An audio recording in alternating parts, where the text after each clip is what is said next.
Hello, আসসালামু আলাইকুম। আমি পুষ্টিবিদ তনয় আছি আপনাদের সাথে। আজ আমি বলবো আপনি আপনার বাচ্চাকে কবে থেকে নুডলসটা দিতে পারবেন এবং কিভাবে দিবেন।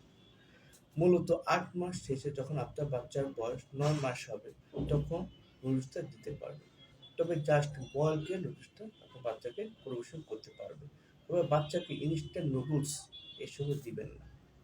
কারণ ইনস্ট্যান্ট নুডলসে যে মশলাগুলি থাকে, টেস্টিং সল্ট থাকে এবং বিভিন্ন রকম প্রিজারভেটিভ যেমন থাকে, সেগুলো কিন্তু বাচ্চার পেটে সমস্যা হতে পারে।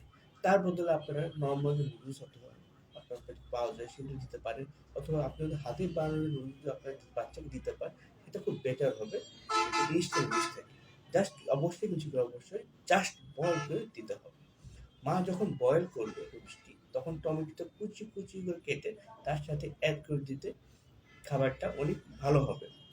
সাথে যদি আবার চিকেন দেওয়া যায়, তাহলে এই খাবারটা আরো হেলদি হবে বাচ্চার জন্য, আপনার সে আপনার অবশ্যই আপনার বাচ্চার জন্য। তবে মনে রাখবেন নুডলস একটা কমার্শিয়াল ফুডস, তাই উচিত আপনার বাচ্চাকে একটু কম অ্যাড করা। যদি পারেন হাতে বানানো নুডলস তাকে দিবেন। আর বাচ্চা অ্যাপিটাইট টেস্ট করার জন্য দিনে একবার আপনি আপনার বাচ্চাকে নুডলসটা দিতে পারবেন।